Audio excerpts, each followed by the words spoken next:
done yet.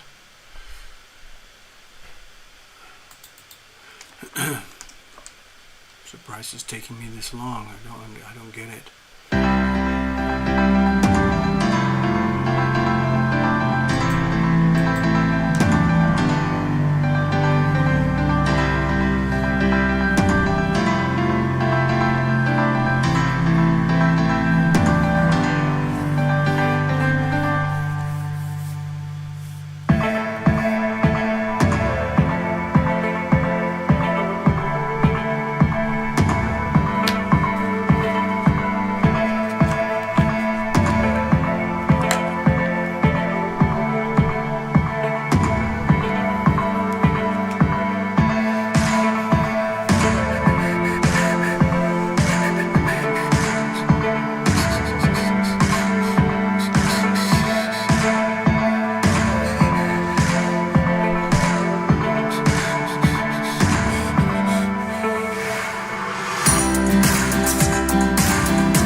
Sort of one of those I told you so moods, but it feels kind of rude to say it. I don't know, but I told you so. So anyway, let me get over here. Good evening. Hi, this is TarotLumination. It is Thursday night over here in Las Vegas. It's still very hot, but it's also humid now, and I don't know, things are ticking along. So, you know how I've been showing you all this stuff, right? Crises points, and so on and so on. And I'm going to go to the chart in just a second to show you. But right now, I've got my notes. I'm just going to go over a few things that are directly correlated to this crisis point. Also from different angles as well, because it isn't just one crisis point, it's multiple crisis points simultaneously, and they're all affected by each other. You know, the Venus doesn't operate in a vacuum, Pluto doesn't operate in a vacuum, nor does the Earth. All of our main things that we call the planets that are orbiting around this thing, the sun, they all have a geomagnetic impulse and impact on each other, perpetually changing. And with the study of the astrology, the way we do it here, at least the way I like to do it, I try to understand things from a perspective that everything is in a state of almost like perpetual motion. I know our solar system is finite and limited, and eventually it'll all be gone, but at least for the next 2 billion years or so, it's going to be here. I don't know if we will. Hello, Victor. Hi. Thanks for visiting. It's always nice to have a bit of company on the live streams. And I know you like the global stuff that I do. I love to do the global things. As you know also, Victor, I do personal, but I'm keen on the global stuff right now. So I'm going to go over and share a few notes. And you've probably already figured out most of what I'm going to be talking about. Number one, China. China. About 2 hours ago, no, 3 or 4 hours ago, over here in America, it just came out. So that means it would have been already, a day old or a couple of days old in China. But some of the big banks are now collapsing. There's 40 mid-level banks have already collapsed in China. Hundreds, well, if not thousands of small regional rural banks are already collapsed or collapsing. And now the contagion is starting to spread to the top 4 state-owned enterprise banks. I believe one of them is the ICBC, Agricultural, and then the PBC, and then there's another one. It's like in America, it would be the equivalent of Wells Fargo, Bank of America, Chase, and Citigroup. All of them in extreme distress.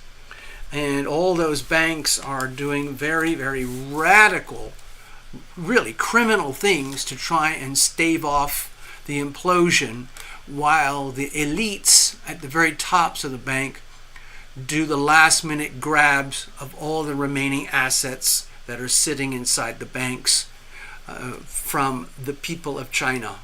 It's absolutely terrifying, and the people of China should be terrified because they have entrusted, foolishly, they leaned on the South Node here thinking, oh, we have a very, very strong relationship with the organizations, the state-owned enterprises, the government.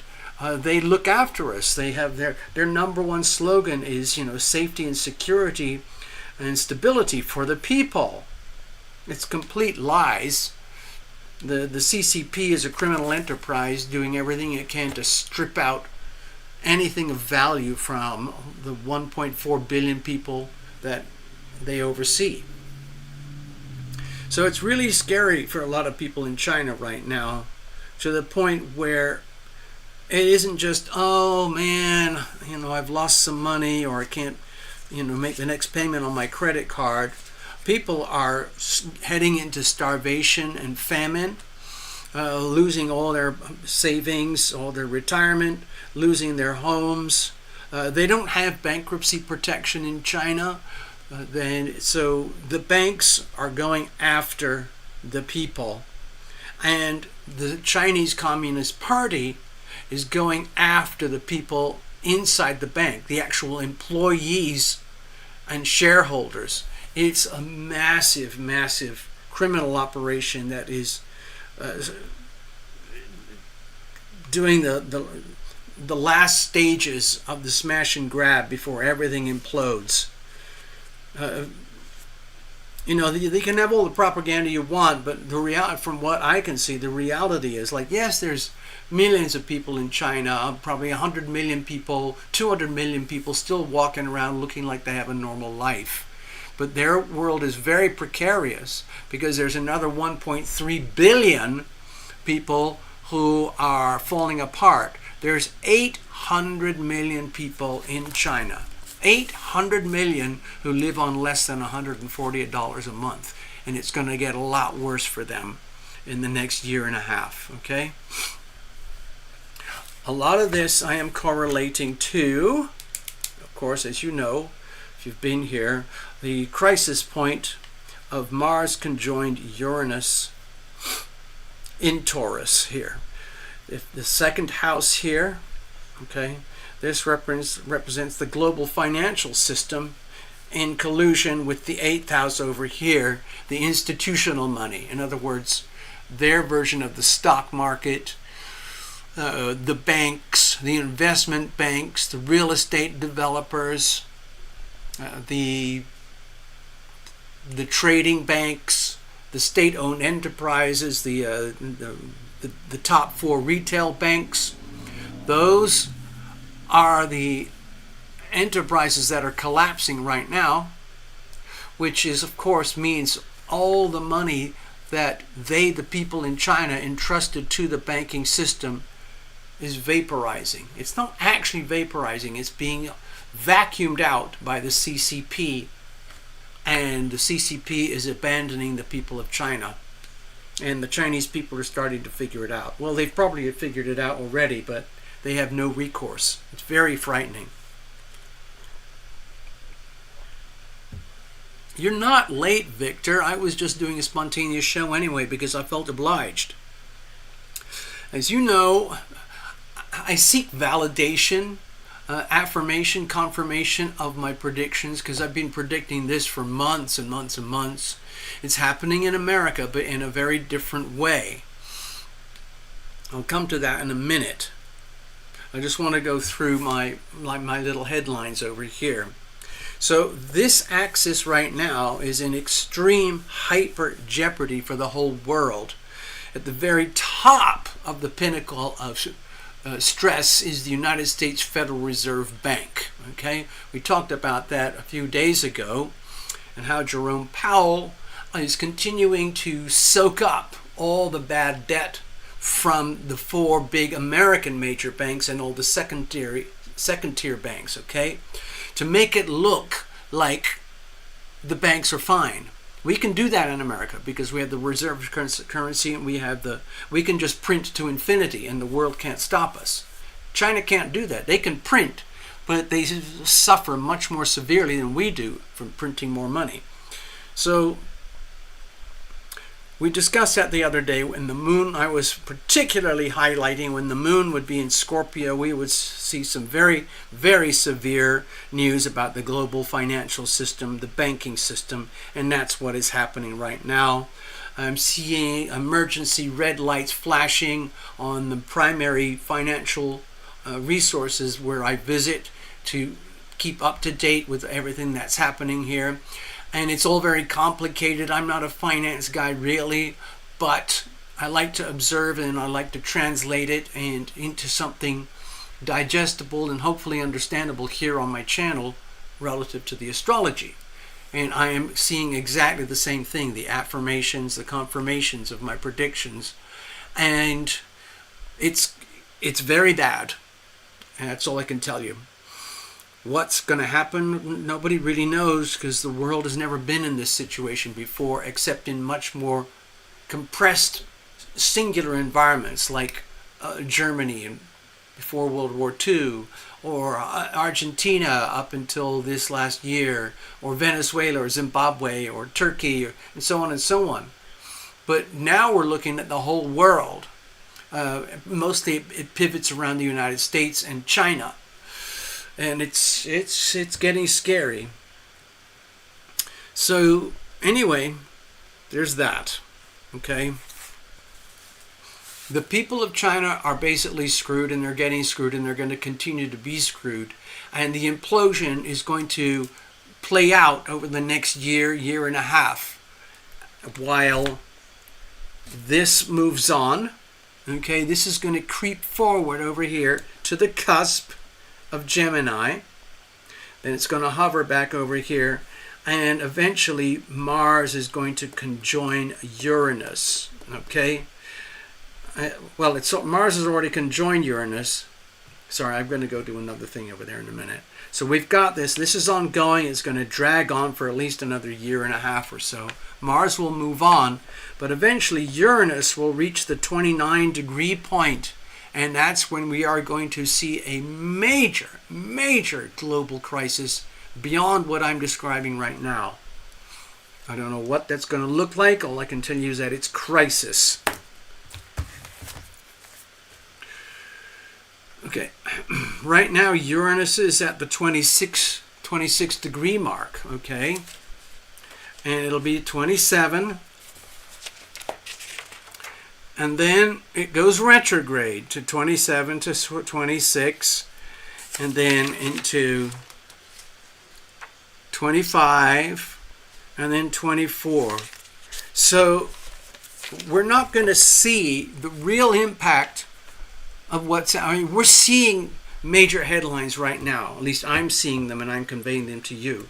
But we're not going to reach the Uranus crisis point itself, 29 degrees, until the earlier part of 2025.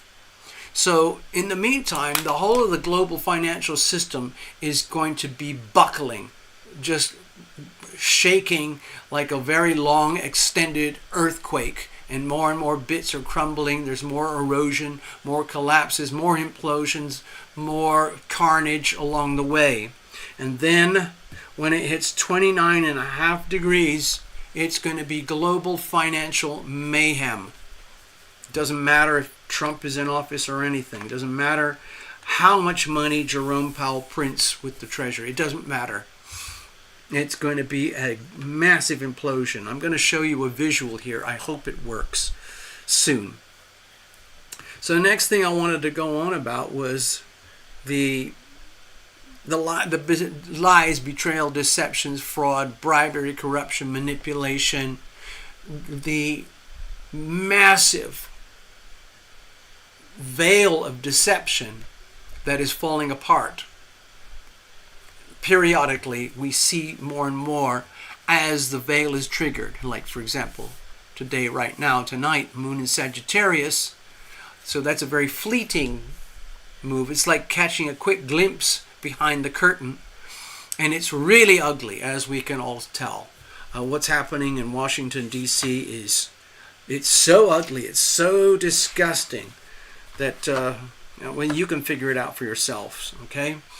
But you can start to see, again, with the global financial system, the United States Federal Reserve banking system, the fraud there as well. And all the lies. Just lies, deception, betrayal, corruption. United States and China.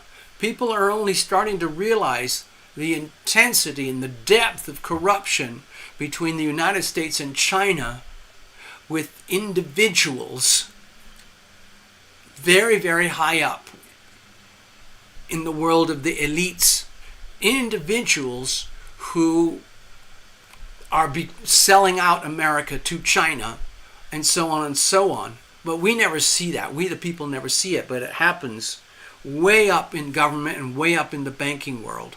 Very, very, very high up at the very pinnacles of power and money and control. And we, the people, are starting to see behind the veil. And we realize that we're being screwed. Okay? So, there it is. Neptune in Pisces, 29 degrees. This is much slower than Uranus. So this crisis point is going to drag out for another 1.5 years at least. We're going to get another major crisis point when Saturn moves from here to here and conjoins directly with Neptune. It's all I can tell you is that it's going to be really, really bad. Very, very bad. Very scary stuff. There will be good news. There will be some amazing news for anybody who, let's say, honors things like integrity, truth, justice, kindness, empathy, the law, love, being loved,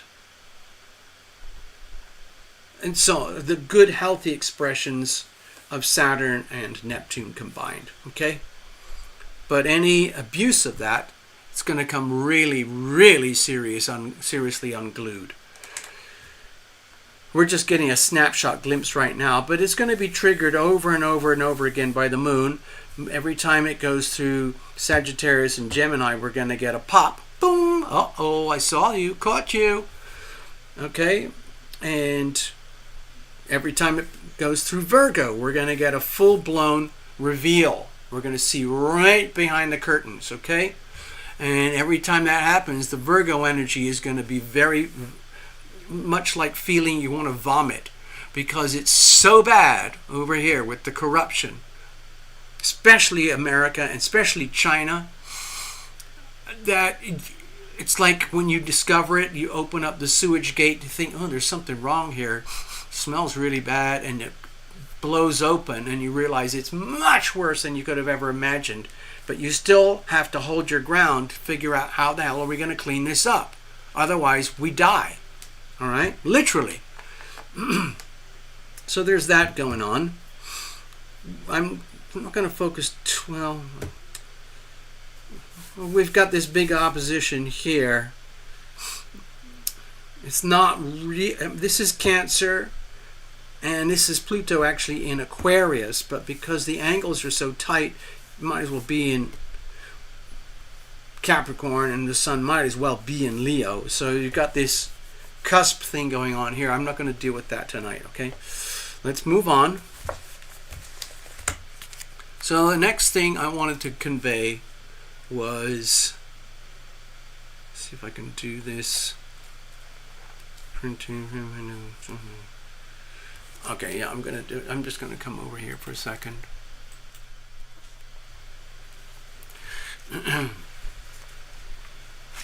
Again, I've been watching this, I've been basically sitting, waiting for updates on the assassination. A lot has been figured out and revealed already, and as we suspected, as we knew would happen, it's being revealed that the assassination was anything but what it appeared to be. Yeah, we got the young kid, what's his name, Thomas Crooks, yeah, and all the incongruities around Thomas Crooks, like lots of people could see him for half an hour and more. How did he get the ladder in? How did he walk around with a scope? How did he even get through? How did he end up on the roof where all the cops were? And so on and so on. How did the Secret Service snipers and the local snipers not take him out, even though they had him in the eye lines? And all of these things going on. So that all happened very, very quickly. We discovered that another person died. Actually, we discovered that a person actually died and several people injured. That wasn't supposed to happen. And lots of independent researchers and investigative journalists are trying to dig as much as they can as fast as possible. Hello.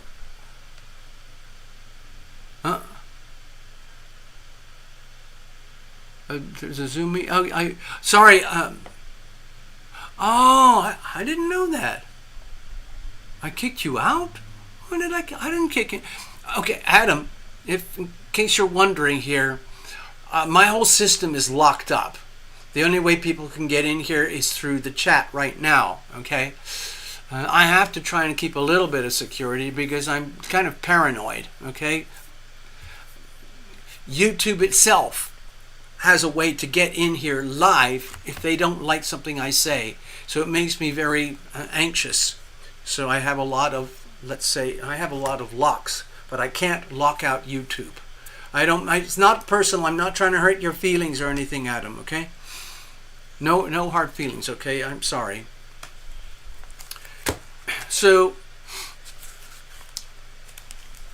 you might have heard of Redacted. I like them because they are both professional investigative journalists, and I share their views. I share a lot of their views. There's the global headlines as presented, and then there's reality, and there's often a huge discrepancy. And Redacted is like a classic old-fashioned type of investigative journalists. Just show me the facts, ma'am. Who, what, when, why, where, and how. That's all we need to know. And if there's something smells fishy, It is fishy. And they're very good at sniffing out the rot. So they come up with their theories and then they get validations. They have a lot of contacts and resources that I don't. They have a lot of resources inside the military, inside the what do you want to call it? FBI, CIA, and so on and so on, and independent newscasters and journalists around the world. It's all based on trust, okay? So we all know about the things that are unfolding with the assassination.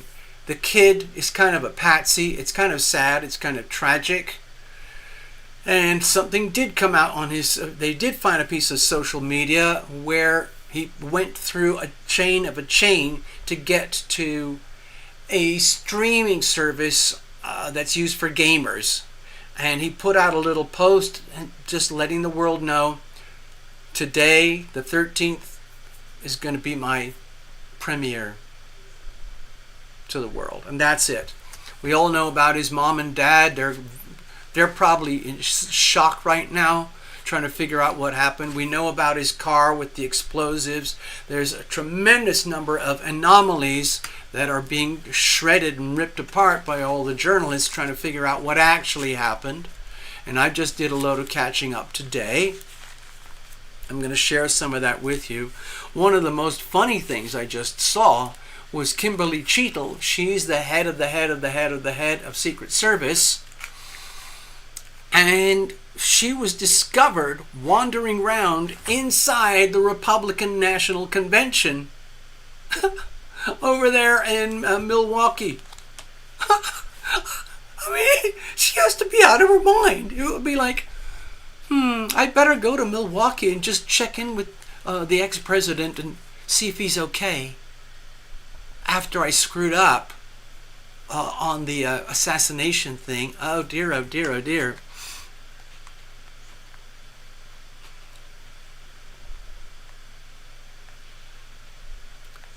Adam, I'm not going to open the Zoom is completely locked, okay?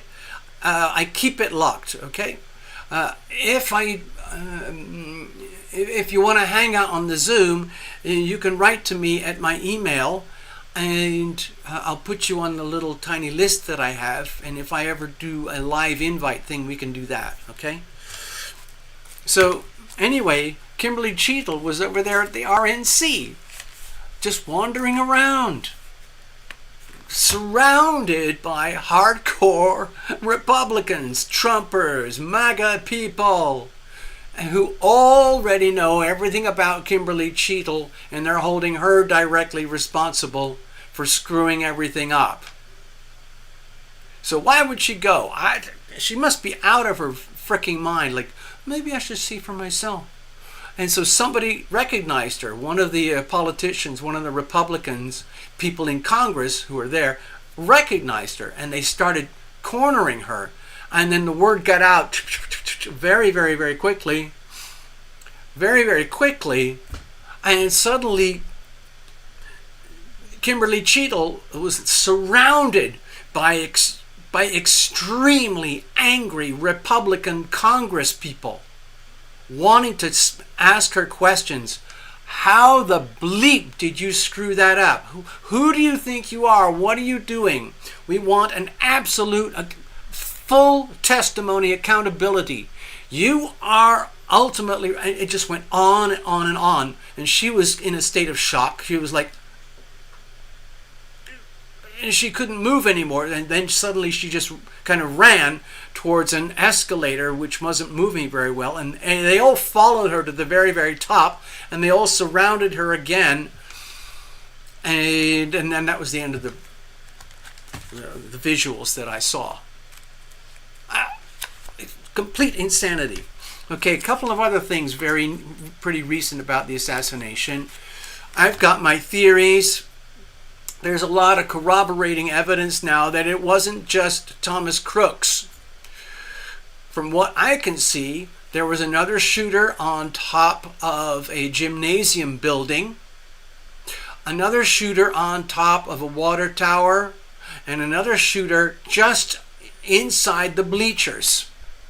So a total of 4 shooters, all coming at Trump from different directions.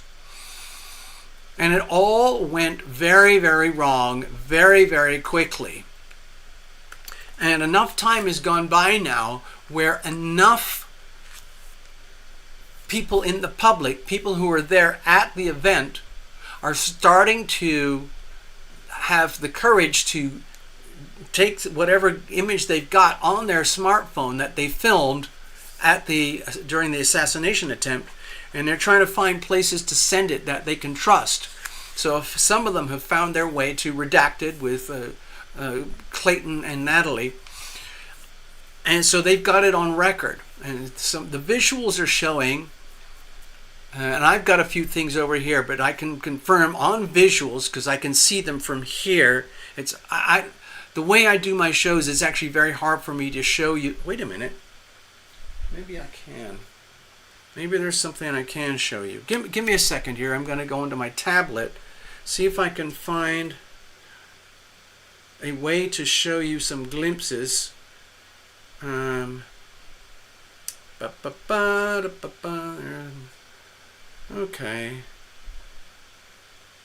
I got that one.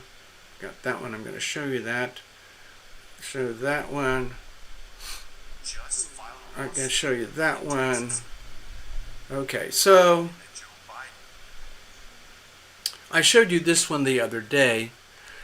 I don't have the one from Redacted. Okay, so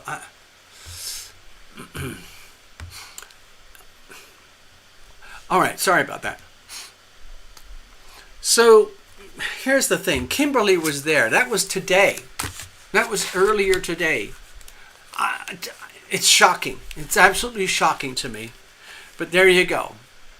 And it's all going to be unraveled because she's going to be sequestered, surrounded by a bunch of very, very angry attack dogs who want to take her to pieces to find out exactly what went wrong. Because the more time goes on, the more and more the public are starting to figure out it was not just some wacko kid who wanted to, become a martyr.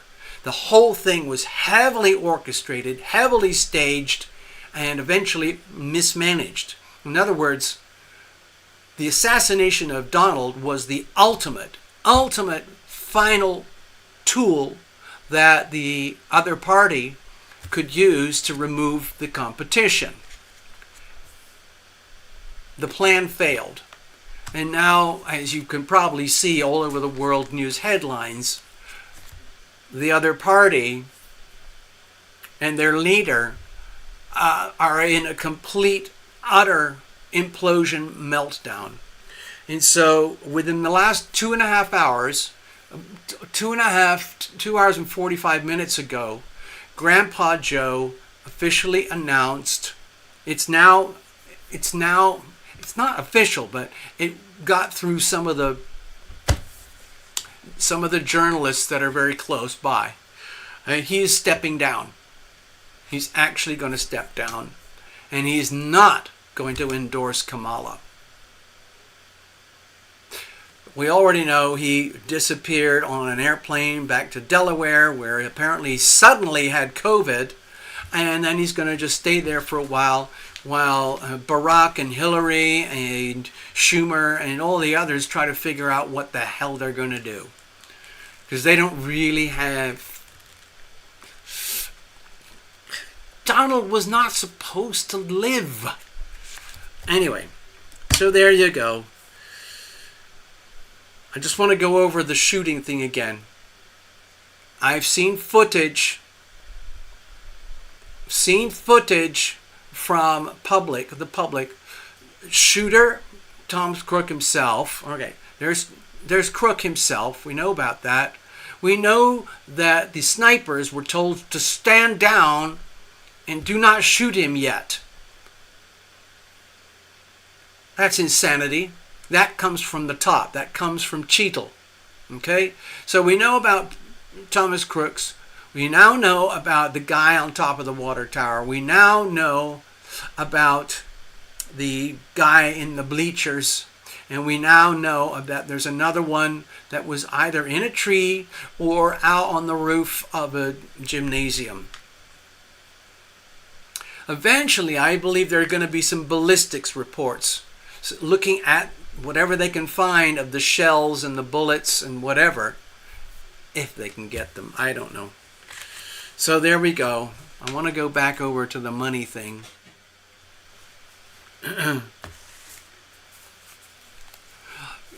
China is in very deep trouble. Okay? United States is in very deep trouble. But we're very, very lucky because we have the printing press to infinity. So we're using it extensively. Jerome Powell, whatever he's telling you to the public, it's all scripted, just basically to keep any form of panic and hide any kind of shenanigans. He's basically saying, it's fine, we're going to do fine. Yeah, inflation is still a problem. Interest rates are still high-ish, and we're sorry about that, but otherwise the economy is doing really, really great, as you can tell because of the stock market indicators. What a load of bull. Anyway, so he's printing like crazy, and I'm going to see if I can show you this illustration here. It's mind-boggling to see this. Let's see if I can fast forward it because it's pretty extensive stuff. Done. Okay.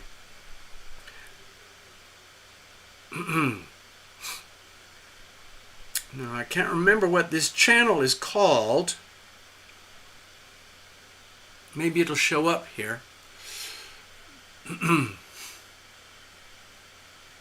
What I did is I took kind of a screenshot towards the end of the video, and it's about the debt. Okay, so I know this is not the best way to do a presentation here, but this is the United States debt in earlier 2024 at 26 trillion. Okay, so I'm going to see if I can go back here, because what they're trying to do is compare the external debt. You understand that the whole of the global economy is based on the issuance of debt in order to proceed to the next day, to the next business enterprise, to the next expansion of the markets or whatever. Everything is based on debt. To build houses, make cars, go on vacations. The pillars of debt are commercial real estate, residential real estate, banking and commercial loans, credit cards, car payments, and so on. Okay, so we talked about that many, many times. Oops, sorry. Let me go over here, see if I can show this. And it's quite entertaining. Okay, hold on. Bear with me. I'm going to skip that. Okay. This is a 6-minute video, so I'm going to parse it down a little bit.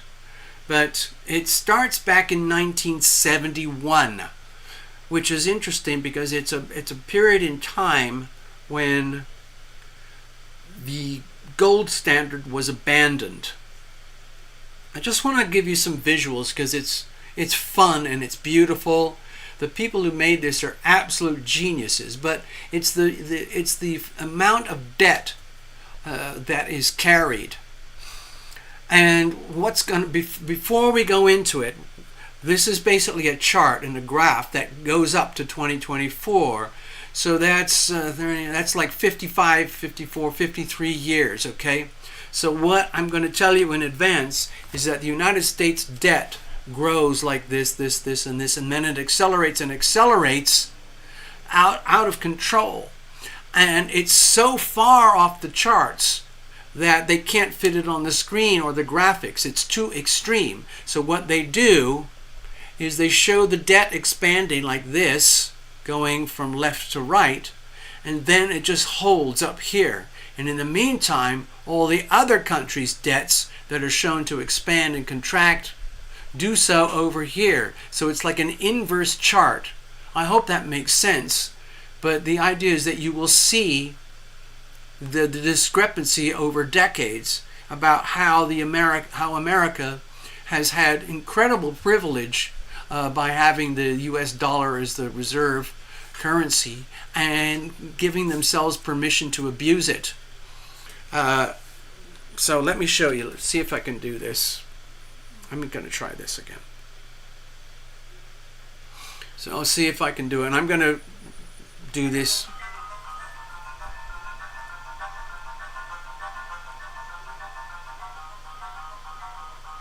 You can see places like India, Turkey, Argentina, Colombia, Egypt. Brazil has huge debt. The United States hardly had any debt at this time in comparison. Okay, I don't know if I can show you here. Back in the mid-70s, the United States had very, very little debt externally, okay? Brazil was in deep trouble. Mexico, India, Indonesia, Argentina, deep, deep trouble. Okay, we know all of that. Now, things get very, very weird as time goes on.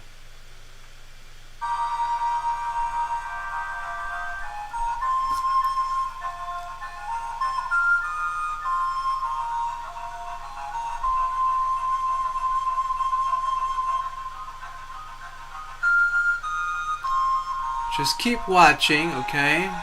I hope you can sort of see this.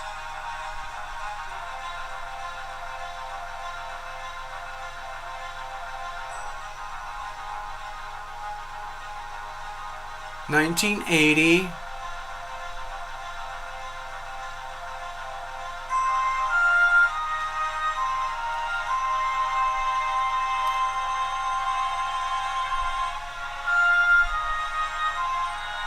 Okay, keep going.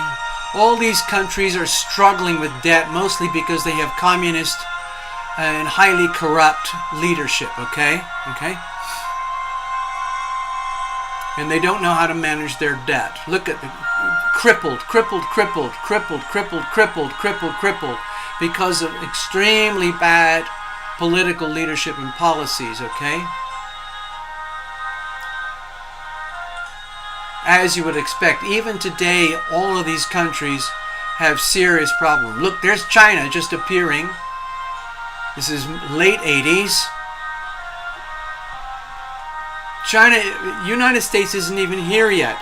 We are living within our bounty, within our means, and enjoying spectacular wealth. Okay?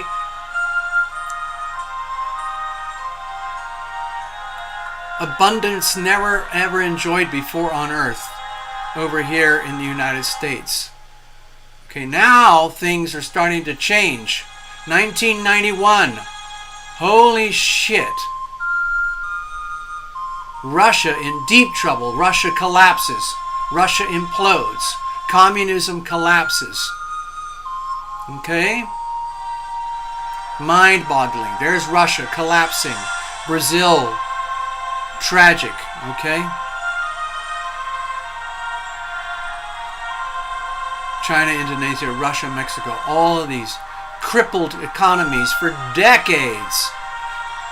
Decades of corruption, theft, crime.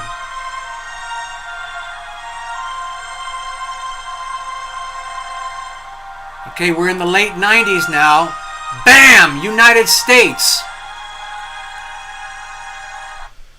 Suddenly, within a matter of a couple of years, the United States creates billions and billions. We weren't in the trillions yet. We were in the billions. I'm going to show that to you again because it's a spectacular presentation. Okay, here we are, 1996. A highly corrupt world outside. Now, all these places that are dark are heavily corrupted with communism, okay? So they're struggling, and it's It's very sad, okay? And America is still being pretty frugal, okay? Now watch. Watch carefully. Bam! Bam! Bam! The United States deliberately chooses to cripple itself financially by massive increases in the printing of money, because they're figuring out, you know what?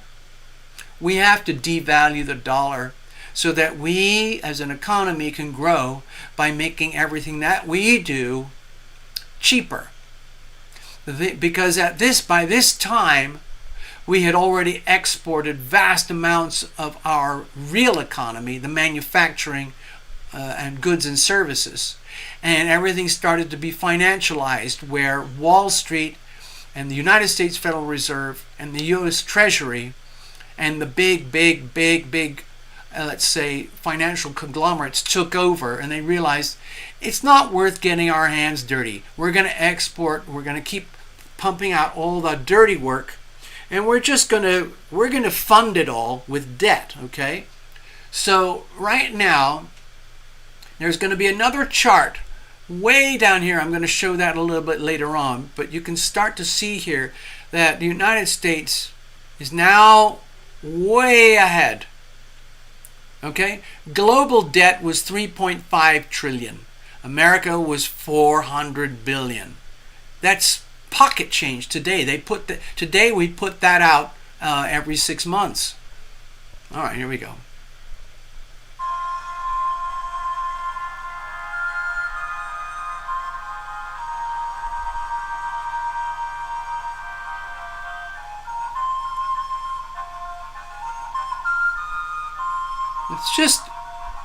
It's mind-boggling.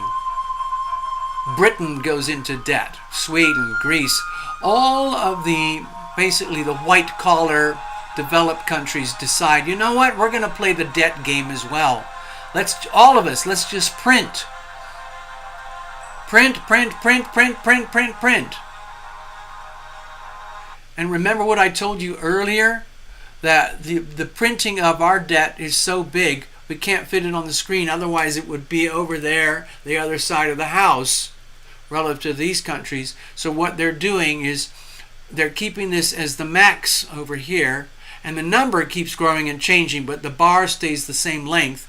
And instead, what we're visually seeing is the shrinking over here of the other countries in terms of debt, while we blow all the way past. Okay, so bear that in mind.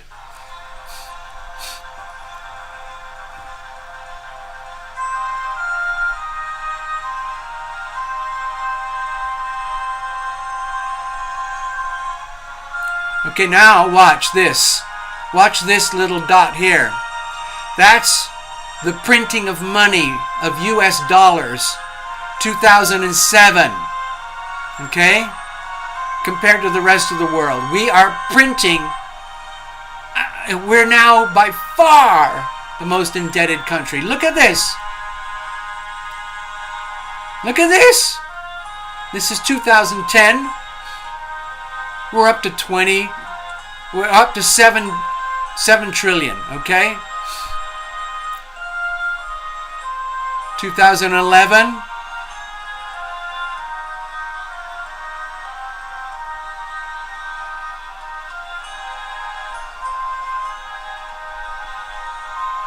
And everyone else is just stuck because they can't move. Now look what's happening. 2014, that's 10 years ago. Look at that! 12 trillion.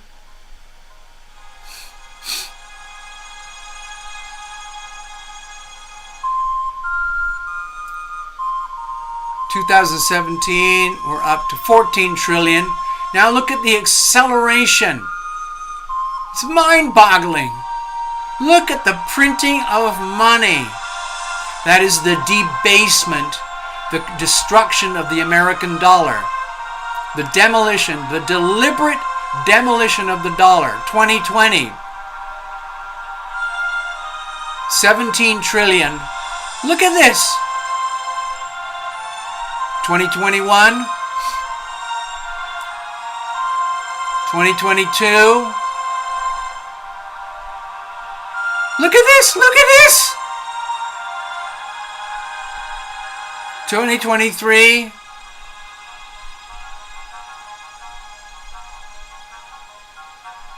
2024 at the 26 billion mark, and that's as far as they brought it to keep the records. So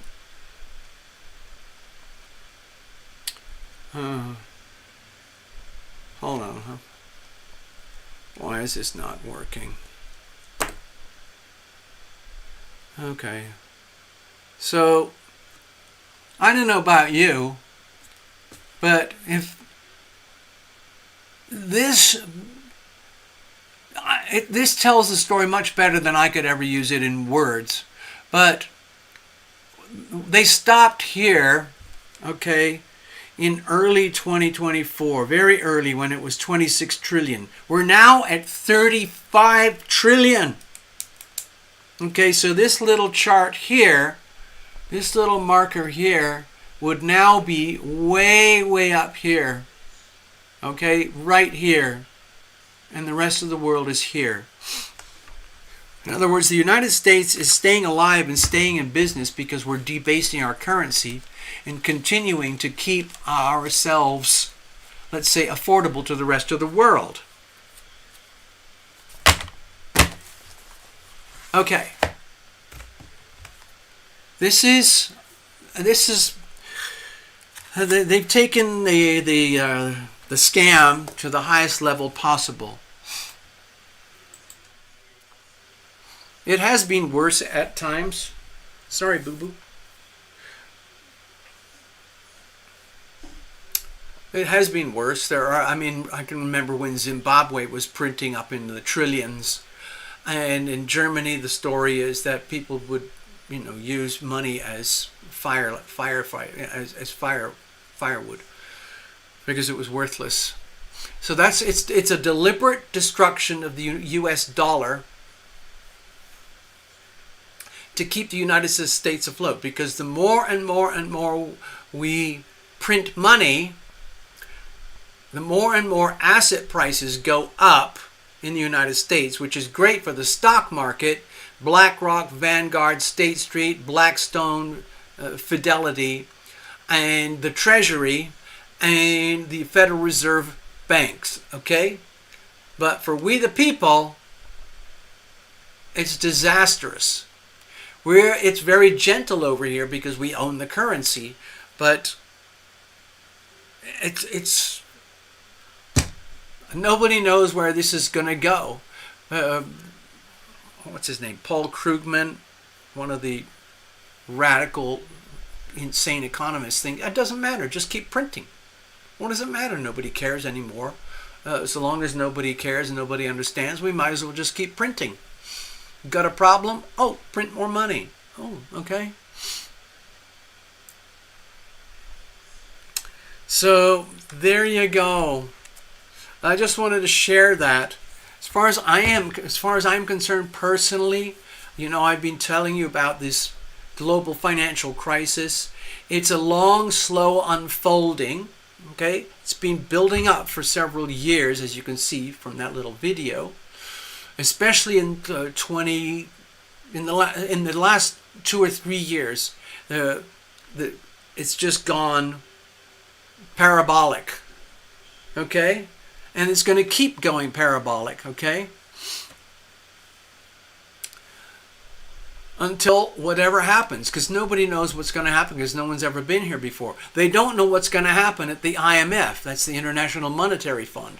They don't know what's going to happen at the Bank of International Settlements. They don't know what's going to happen at the United States Federal Reserve because no one has ever been at this point before in history.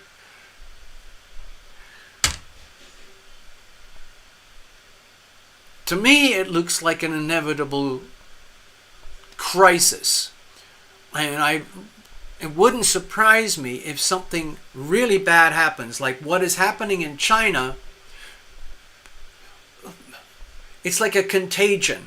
There was a fantastic, I should have done this as well. There was a fantastic video yesterday from George Gammon describing the modern day banking system as opposed to what the banking system used to be like in the 1900s and the 1800s, where each bank operated as its own fully integrated entity.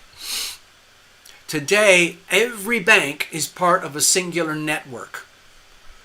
The little banks are part of a bigger network, and the bigger banks are part of a bigger network, and they all lead up to the main retail banks, Citibank, Wells Fargo, Bank of America, and Chase.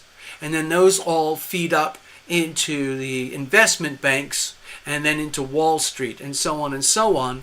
And that's all correlated with the Fed, the U.S. Federal Reserve banking system, the Bank of International Settlements, and all the global currency trading, and so on. That all happens at the very top. We, the people, never see any of that. We're not involved in any of that. All we are is a source of liquidity to the players so that they can play their games at our expense. So, as far as I'm concerned, it looks like really bad news impending. It's not like China in that China is not the reserve currency, and they don't have, in other words, if China wants to print more to try and compete with us, we just print more and we just obliterate them. It's easy. Print, print, print. So China is in very, very deep trouble.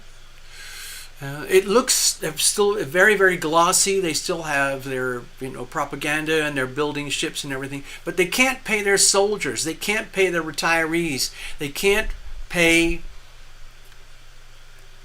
their bills. The economy is collapsing, mostly because it's not a free market capitalist economy. It's a complete central command and control, just like Stalin and Mao Zedong.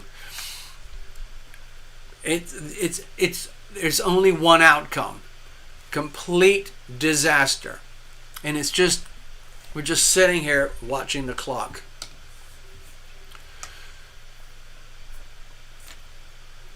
I don't know what's going to happen in America, because we're still printing, inflating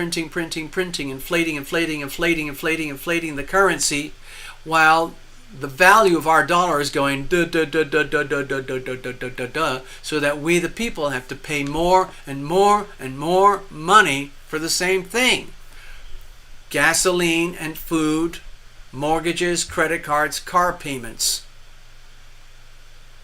That's it. Hold on.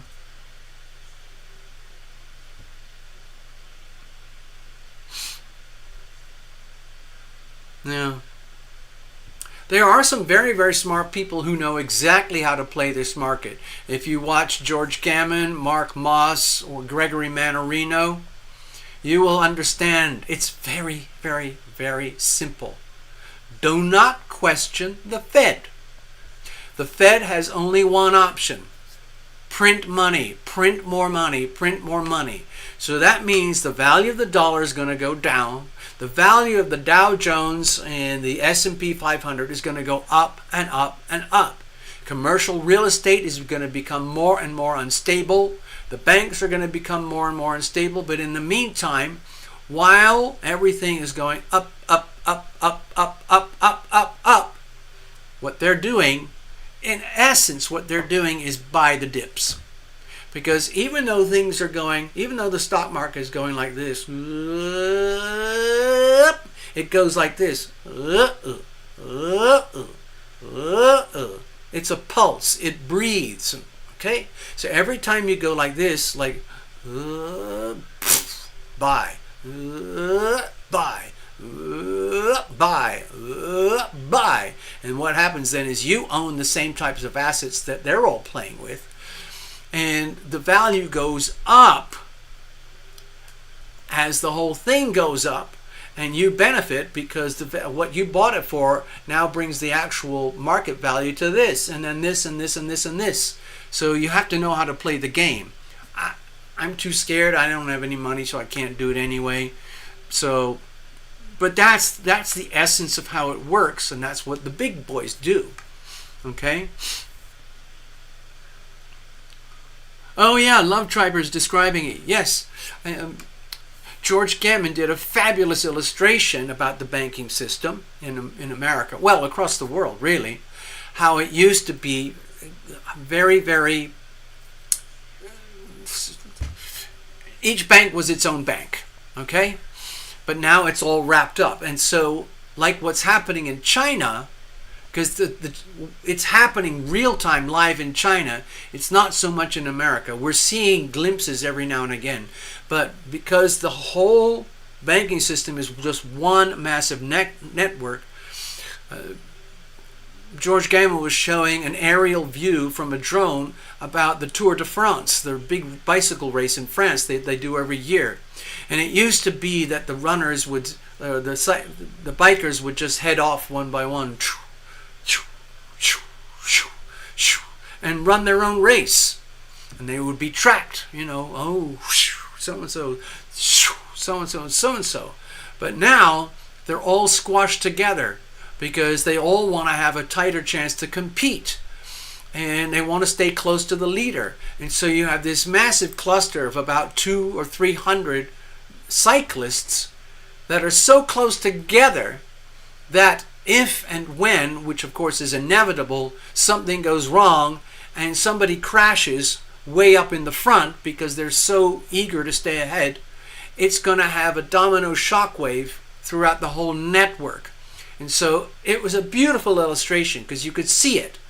There they are, like 200 cyclists going forward, forward, forward, forward, forward, and then one of them, the way at the front, crashes. And then, lo and behold, 2, 4, 6, 8, 10, 20, 30, 50, another 100 bikes crash. That's what we're looking at, okay? That's what we're looking at. And Jerome Powell is doing everything he can to avoid that happening. His tool for doing that is to print more money. Anyway, I've said everything that I was wanting to say. I don't want to take up any more of your day. Have a super evening, and we'll get back again soon. The key thing that I'm trying to do here is just make sure we cover the global financial crisis, okay, and the global governance crisis in terms of fraud, deception, lies, betrayal, scams, theft, bribery, blackmail, corruption, perversion, all the pedophiles at the very top, and all the everything to do with immigration, and the story you're being presented as opposed to what's actually happening on the ground, which is very, very, very sick stuff. I'll leave you with that happy note. Okie dokie. Thanks for hanging out with me. Thank you, Victor.